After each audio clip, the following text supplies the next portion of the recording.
VK Mishra present. हमारे channel पर बने रहने के लिए हमारे चैनल को लाल बटन दबा करके सब्सक्राइब करें और साथ में बेल आइकन घंटी दबाएं। शांताकारं भुजगशयनं पद्मनाभं सुरेशं विश्वाधारं गगन सदृशं मेघवर्णं शुभांगं लक्ष्मीकान्तं कमलनयनं योगविधानगम्यं वंदे विष्णु भवभयहरं सर्वलोकैकनाथं। जय श्री हरि विष्णु, जय श्री राधे कृष्ण। आप सभी का हमारे YouTube चैनल पे बहुत बहुत स्वागत है। आइए आज सुनते हैं इंदिरा एकादशी व्रत की कथा। इसे पितृ एकादशी के नाम से भी जाना जाता है। इंदिरा एकादशी का व्रत यह हर वर्ष आश्विन माह के कृष्ण पक्ष की एकादशी तिथि के दिन इंदिरा एकादशी पितृ एकादशी का व्रत किया जाता है। यह व्रत सभी प्रकार के पाप और ताप को नष्ट करने वाला है तथा सभी प्रकार के सुखों को प्रदान करने वाला है।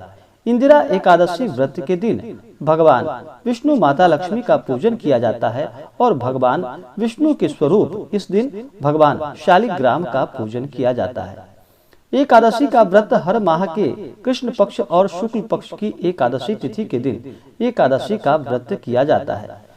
इंदिरा एकादशी पितृ एकादशी के व्रत के प्रभाव से यह पितरों को मोक्ष को प्रदान करने वाला है, उन्हें अधोगति से मुक्ति दिलाता है। जो भी जातक सच्ची श्रद्धा के साथ इस इंदिरा एकादशी पितृ एकादशी का व्रत करते हैं या कथा श्रवण करते हैं, उनके पितर भी प्रसन्न होते हैं और मनोवांछित फल प्रदान करते हैं और पितरों को इससे मोक्ष की प्राप्ति होती है। तो आइए सुनते हैं इंदिरा एकादशी पितृ एकादशी व्रत की कथा। अगर आप हमें ब्राह्मण दक्षिणा एकादशी व्रत कथा के निमित्त देना चाहते हो तो आप हमें डिस्क्रिप्शन में जाकर के वहां से गूगल पे, फोन पे या अकाउंट नंबर के माध्यम से अपने श्रद्धा और सामर्थ्य के अनुसार हमें ब्राह्मण दक्षिणा प्रदान कर सकते हैं।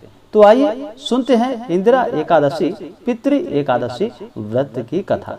तो बोलिए प्रेम से भगवान विष्णु की जय, माता लक्ष्मी की जय, एकादशी माता की जय, भगवान शालिग्राम की जय।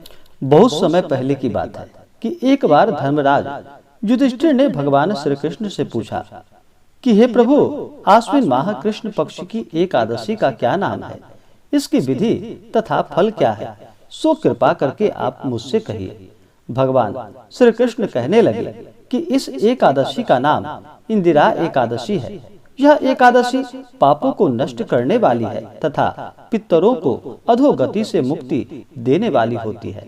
हे राजा, ध्यान पूर्वक इसकी कथा सुनो। इसके सुनने मात्र से ही वाजपेयी यज्ञ की फल की प्राप्ति होती है। एक समय प्राचीन काल में सतयुग के समय महिष्मति नाम की एक नगरी में इंद्रसेन नाम का एक प्रतापी राजा धर्म पूर्वक अपनी प्रजा का पालन करते हुए शासन किया करता था। वह राजा पुत्र, पौत्र, धन आदि से संपन्न और विष्णु का परम भक्त था। एक दिन जब राजा सुख पूर्वक अपनी सभा में बैठा था तो आकाश मार्ग से महर्षि नारद उतरकर उसकी सभा में आए। राजा ने उन्हें देखते ही दंडवत हाथ जोड़कर प्रणाम किए, विधि पूर्वक आसन व अर्घ दिया। फिर प्रसन्न चित्त होकर के सुख पूर्वक मुनिराज नारद जी वहां पर बैठ गए और कहा कि हे राजा, आपके सातों अंग कुशल पूर्वक तो हैं, तुम्हारी बुद्धि धर्म में है और तुम्हारा मन विष्णु भक्ति में तो रहता है। देवर्षि नारद की ऐसी बातें को सुनकर राजा ने कहा कि हे महर्षि, आपकी कृपा से मेरे राज्य में सब कुशल है तथा मेरे यहाँ यज्ञ कर्मादि सुकृति हो रहे हैं। आप कृपा करके अपने आगमन का कारण बताइए। तब देवर्षि नारद कहने लगे कि हे राजा, आप आश्चर्य देने वाले मेरे वचनों को सुने। मैं एक समय ब्रह्मलोक से यमलोक को गया। वहां श्रद्धा पूर्वक यमराज से पूजित होकर मैंने धर्मशील और सत्यवान धर्मराज की प्रशंसा की। उसी यमराज की सभा में महान ज्ञानी और धर्मात्मा तुम्हारे पिता को एकादशी का व्रत भंग होने के कारण देखा। उन्होंने संदेश दिया है, सो मैं तुमसे कहता हूँ। उन्होंने कहा कि पूर्व जन्म में कोई विघ्न हो जाने के कारण मैं यमराज के निकट रह रहा हूँ। सो हे पुत्र, यदि तुम आश्विन माह कृष्ण पक्ष की एकादशी का व्रत मेरे निमित्त करो तो मुझे स्वर्ग की प्राप्ति हो सकती है। इतना सुनकर राजा कहने लगा कि हे महर्षि, आप इस व्रत की विधि बतलाइए। नारद जी कहने लगे कि आश्विन माह के कृष्ण पक्ष की एकादशी की 10वीं दिन प्रातः काल श्रद्धा पूर्वक स्नान आदि से निवृत्त होकर पुनः दोपहर को नदी आदि में जाकर स्नान करे, फिर श्रद्धा पूर्वक पितरों का श्राद्ध करे और एक बार भोजन करे। प्रातः काल होने पर अगले दिन एकादशी के दिन दातून आदि करके स्नान करे, फिर व्रत के नियमों को भक्ति पूर्वक ग्रहण करते हुए प्रतिज्ञा करे कि मैं आज संपूर्ण भोगों को त्याग कर निराहार एकादशी का व्रत करूंगा। हे अच्युत, हे पुंडरीकाक्ष, मैं आपकी शरण में हूँ, आप मेरी रक्षा कीजिए। इस प्रकार नियम पूर्वक शालिग्राम की मूर्ति के आगे विधि पूर्वक श्राद्ध करके योग्य ब्राह्मणों को फलाहार का भोजन कराए और दक्षिणा दे। पितरों के श्राद्ध से जो बच जाए उसको सूंघ कर गौ को दे दे तथा धूप, दीप, गंध, पुष्प, नैवेद्य आदि सब सामग्री से ऋषिकेश भगवान का पूजन करे। रात में भगवान के निकट जागरण करे। इसके पश्चात द्वादशी के दिन प्रातः काल होने पर भगवान का पूजन करके ब्राह्मणों को भोजन कराए। भाई, बंधुओं, स्त्री और पुत्र सहित आप भी मौन होकर भोजन करें। नारद जी कहने लगे कि हे राजन, इस विधि से यदि तुम आलस्य रहित होकर इस एकादशी का व्रत करोगे तो तुम्हारे पिता अवश्य ही स्वर्गलोक को जाएंगे। इतना कहकर नारद जी वहां से अंतर्ध्यान हो गए। नारद जी के वचन के अनुसार राजा द्वारा अपने बांधवों तथा दासों सहित व्रत करने से आकाश मार्ग से पुष्प वर्षा हुई और उस राजा के पिता गरुड़ पर चढ़कर विष्णु लोक को गए। राजा इंद्रसेन भी एकादशी के व्रत के प्रभाव से निष्कंटक राज्य करके अंत में अपने पुत्र को सिंहासन पर बैठाकर स्वर्गलोक को गया। हे युधिष्ठिर, यह इंदिरा एकादशी के व्रत का महात्मा मैंने तुमसे कहा है।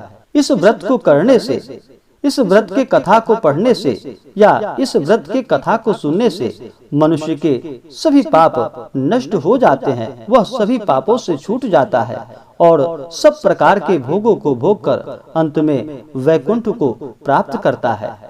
इस प्रकार से जो भी भक्त सच्ची श्रद्धा के साथ इंदिरा एकादशी, पितृ एकादशी का व्रत करते हैं, उन्हें सभी प्रकार के सुख और समृद्धि की प्राप्ति होती है। तो बोलिए प्रेम से भगवान विष्णु की जय, माता लक्ष्मी की जय, एकादशी माता की जय, भगवान शालिग्राम की जय। जो भी जातक एकादशी का व्रत करते हैं उन्हें इस दिन नियमों का पालन करना चाहिए। एकादशी के दिन, इस दिन जो भी एकादशी का व्रत करते हैं उन्हें चाहिए कि 10वीं की रात्रि से ही इस व्रत के नियम का पालन करें।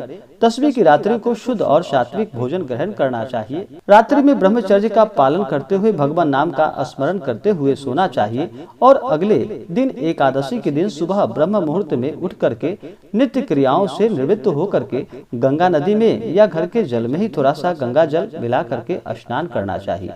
शुद्ध वस्त्र धारण करके सबसे पहले तो भगवान सूर्य देव को अर्घ्य प्रदान करना चाहिए। उसके बाद फिर व्रत का संकल्प लेना चाहिए।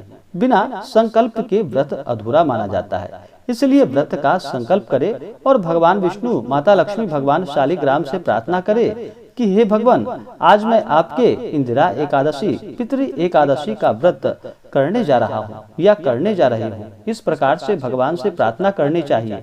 आपके मन में जो भी इच्छा हो, जो भी कामना हो, वह प्रभु से कहनी चाहिए और दिन भर व्रत उपवास रहते हुए इस व्रत को करना चाहिए। भगवान का सुबह और शाम के वक्त पूजन करना चाहिए। रात्रि में भजन कीर्तन करते हुए, रात्रि जागरण करते हुए समय व्यतीत करनी चाहिए और अगले दिन जा करके सुबह फिर द्वादशी के दिन सुबह उठ करके स्नान करने के बाद शुद्ध वस्त्र धारण करके भगवान का एक समय पूजन करना चाहिए। ब्राह्मणों को भोजन करानी चाहिए, ब्राह्मणों को दान और दक्षिणा प्रदान करनी चाहिए। इसके बाद व्रत के नियम और समय के अनुसार व्रत का पारण करना चाहिए। इससे भगवान प्रसन्न होकर के मनोवांछित फलों को प्रदान करते हैं।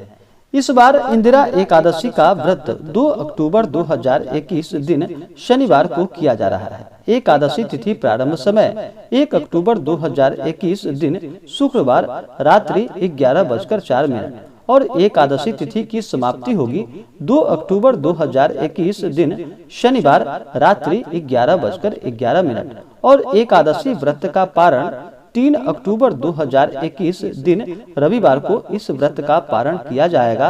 पारण का समय सुबह 6:15 से सुबह 8:37 तक। इस व्रत का पारण गुड़ से इस व्रत का पारण किया जाएगा। इस दिन सिद्धि योग होगा शाम 5:47 तक। उसके बाद साध्य योग, यह बड़ा ही अच्छा मुहूर्त है। इस दिन नक्षत्र अश्लेषा नक्षत्र रात्रि 3:35 तक।